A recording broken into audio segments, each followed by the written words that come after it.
What's up everybody, it's your boy Skipx here with another video for you guys here today, and today what we're going to be talking about is even more information on Final Fantasy VII. They're really going all in with all of these interviews and details that they're giving out. So in that same interview that we talked about yesterday, where Testsuya Nomura was talking about Kingdom Hearts 3 Remake DLC content, he also was talking about Final Fantasy VII Remake, and there are a couple of bullet points I want to go over and talk about. So number one, the Watchmen of Fate, aka those black misty things that we saw in the trailer, are mysterious beings that appear before the party wherever they go. I hope those who have played the original game will enjoy the new elements. So those black phantom looking things that we saw in the most recent trailer where Aerith asked Cloud for help, and it looked like these ghostly apparitions were surrounding them, are some type of new things called the Watchmen of Fate. Obviously with a name like that, they're going to be important to the story in general, probably dealing with the live stream and things of that nature, but we probably won't find out the exact purpose and origin until part 2, so there's no need to really speculate on that too much. Next, there are quite a bit of dialogue options. Testsuya Nomura says that they are making it so dialogue changes depending on your response, so the sheer amount of volume of dialogue has increased. Obviously back in the original FF7, you got to choose options on what Cloud says and how he reacted to certain situations. And with Final Fantasy VII Remake Part 1 being in the same scope of a mainline Final Fantasy game, there's going to be a lot of added content and a lot of added dialogue. So the amount of choices and situations that the Cloud and these characters are going to be in have increased exponentially. And he confirmed something that a lot of people were wondering about. Yes, the Honeybee cross-dressing section is still in the game. He says, we've made it more modern. If we made the facility like we did in the original game, the physical unease would be staggering, so that was no good. Basically saying that because of modern times, we've had to change up the event a little bit, but they hope that it will probably still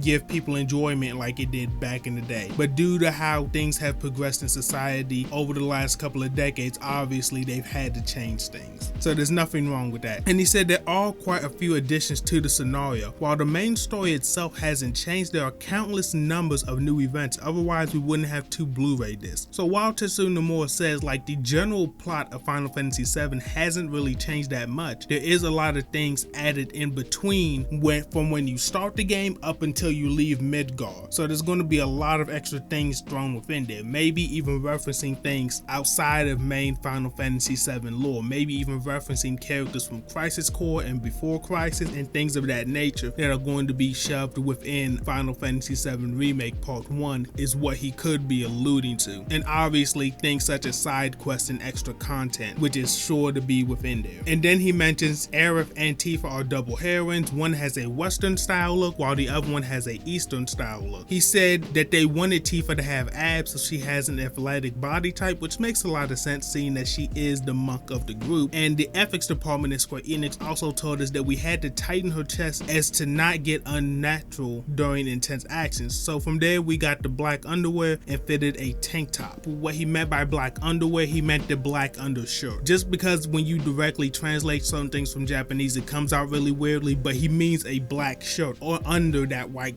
sports tank top. So that's kind of what he meant right there. And then Nomura moves on to saying, with an emphasis on immersion and exhilaration, you can fight without stress through the use of shortcuts. When you open the command menu, time slows down, you can fight like a command battle.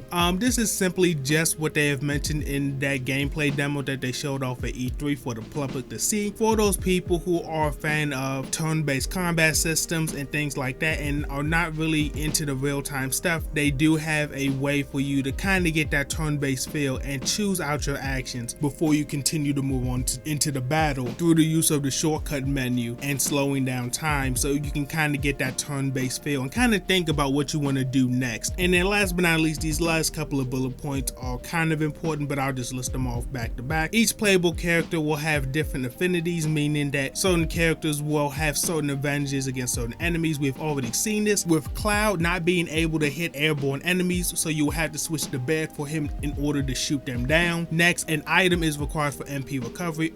Obviously ethos are going to be a thing within this game. That's a thing in most most RPGs point blank period. And last but not least, for the sake of level design, they are preparing a few new enemies where necessary. So that is cool to know that we are actually getting brand new enemies within Final Fantasy VII Remake, so we won't be fighting the same monsters over and over and over, and we won't be getting like constant new renditions of the same monsters within this game. But with that being said, this is a few new details here and there. How do you guys feel about the whole Tifa situation? Me personally, I don't think it's that big of a deal, but I do see some people really upset about it and like I think are taking this way too seriously. But let me know your opinions on it down below. It has been your boy Skipx. I will see you all in the next one, and I am out.